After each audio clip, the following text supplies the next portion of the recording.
have a father in his life. And the irony is how other religions tell us Jesus is higher than Muhammad because Jesus didn't have a father figure in his life. Rasulullah didn't have a father figure in his life.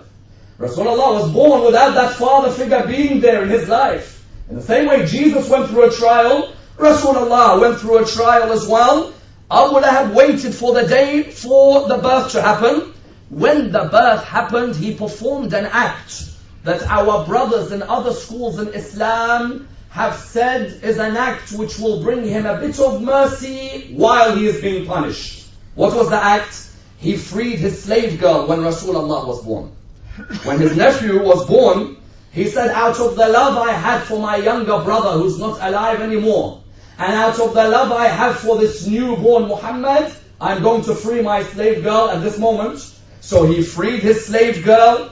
And in the Sahih al-Sittah, there is a narration which comes forward in the books of our brothers which says that although Abu Lahab is doomed in hellfire, there is a lighter punishment that happens to him at a certain time because of the love that he showed on the day Rasulullah was born. The irony that I will come to later with Abu Talib will be seen. But anyway, here on this point what happened was, he showed what? He showed compassion on the day Rasulullah was born, and he kept on showing compassion to Rasulullah as Rasulullah was growing. Rasulullah, as he was maturing and growing, Abu Lahab would continuously show compassion towards him. Until when? Until Rasulullah revealed the message of the religion of Islam. Because it's one thing you being my nephew, I don't mind. But don't bring me a message which is going to change my aristocratic position within this society. I am Abu Lahab with Utbah ibn Rabi'ah, Walid ibn al-Mughira, Abu Sufyan, Abu Jahl. We are the higher echelons of Arabian society. Don't bring a message which is going to change the status quo.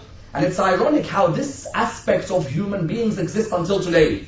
That when somebody brings a new reform to a particular concept, people don't like this. We have been following our fathers. Don't change what we've been following. Abu Lahab, up until the age of 40 of Rasulullah, was compassionate towards him. Then the Quran revealed the verse, Bismillah ar-Rahman ar-Rahim, chapter 26, verse 214, وَأَنذِرْ عَشِيرَتَكَ الْأَقْرَبِينَ.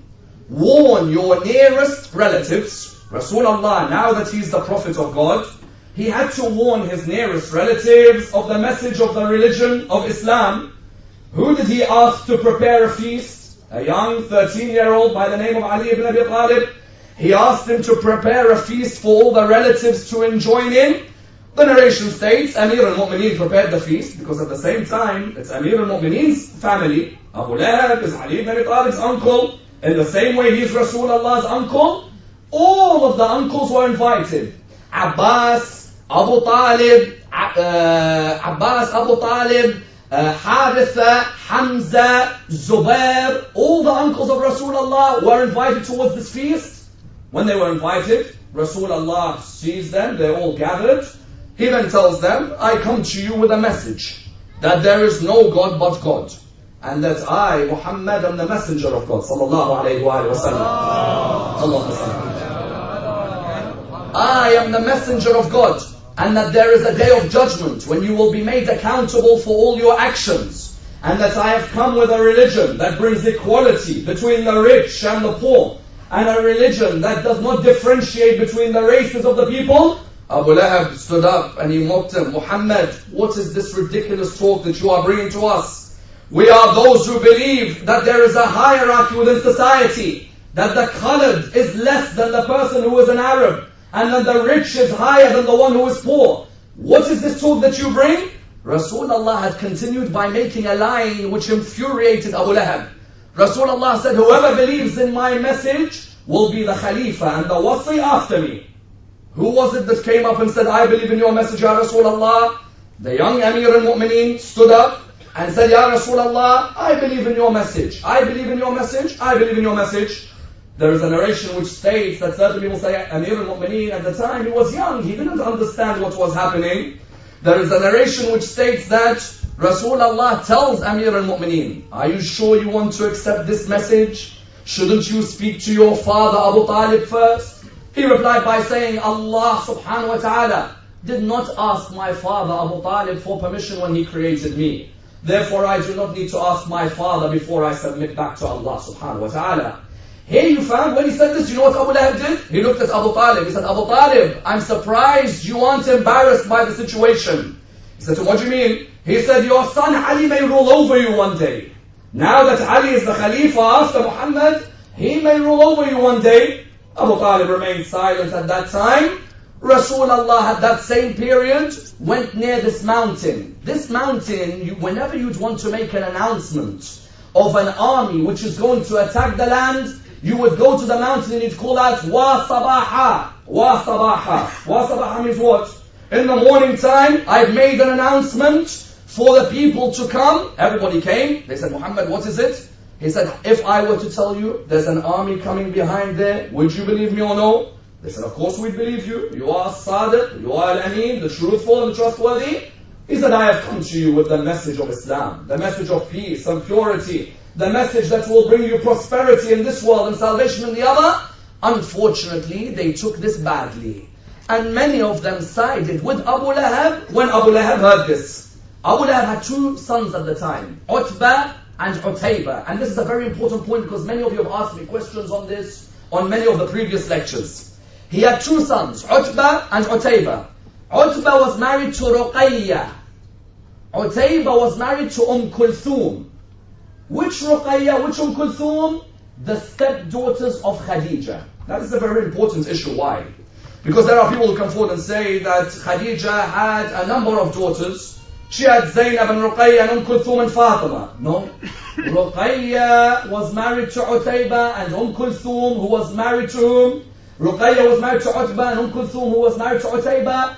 These are the children of Hala, the sister of Khadija. Hala, because of her situation of poverty, asked her sister Khadija, would you mind looking after my daughters?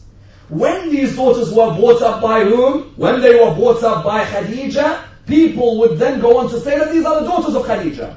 Whereas the daughter of Khadija is Fatima, none other daughter. These two, do you know what Abu Lahab told Utbah and Utayba? Abu Lahab told Utbah, you divorce. Both of you divorce. Why? These are the stepdaughters of Muhammad. None of my children will have any affiliation. Utbah divorced Ruqayya. Utayba divorced Kulthum. Later on, they both got married to Uthman ibn Affan. That's why Uthman ibn Affan, our brothers, refer to his title of Dhul Nurayn, the one who is married to two lights. Why? Because he had married Ruqayya. When she passed away, he married Kulthum. And so the idea was given that because they are lights, he has married the two lights. Abu Lahab began with this. Then he continued by doing what? Capture any of the companions of Muhammad and torture them. They caught Bilal. They gave him the most abusive of torture, putting the hottest rock on his body while he lay on the ground in Arabia. And those of you who know how hot Arabian ground is can only imagine what type of torture Bilal went through. They got Ammar, his father Yasser, and his mother Sumayya. They killed Yasser and Sumayya, and they continuously tortured Ammar. Rasulullah himself, his uncle would walk past him. When he'd walk past him, Rasulullah would be in a state of prostration or a state of worship. His uncle would gather the feces of an animal and throw it on Rasulullah. Imagine your own uncle. You are trying to circumambulate the Kaaba in obedience and reverence towards the Lord, and your own uncle, your own flesh and blood, comes and throws this feces. Yet the irony was, it wasn't just his uncle, because the Quran doesn't just mention Abu Lahab. The Quran ironically even says his wife was just as bad as him. And it's very rare for the Quran to mention wives. On many occasions, the protagonists who are mentioned are males. Yet in this surah, تَبَّتْ يَدَا أَبِي لَهَبٍ وَتَبْ مَا أَغْنَى عَنْهُ مَالُهُ وَمَا كَسَبْ سَيَصْلَى نَارًا ذَاتَ لَهَبٍ وَامْرَأَتُهُ حَمَّالَةَ الْحَطَبِ. His wife, who was she? Jamil, the sister of Abu Sufyan. What a combination. On the one hand, you're married to Abu Lahab, and you're the sister of Abu Sufyan. And the animosity this lady showed Rasulullah was unbelievable. Yet I tell you, the akhlaq of Rasulullah is impeccable. Do you know when this lady fell ill at the time when she was bringing hardship to Rasulullah? Do you know Rasulullah went to her house to visit her? He went to the house. As in, you tell me, your uncle's wife, in some of our cases, our uncle's wife said one bad thing to us, we never speak to her again. One bad thing, small thing. Whereas here you have Jamil, who gathers firewood to place it near Rasulullah when he's walking,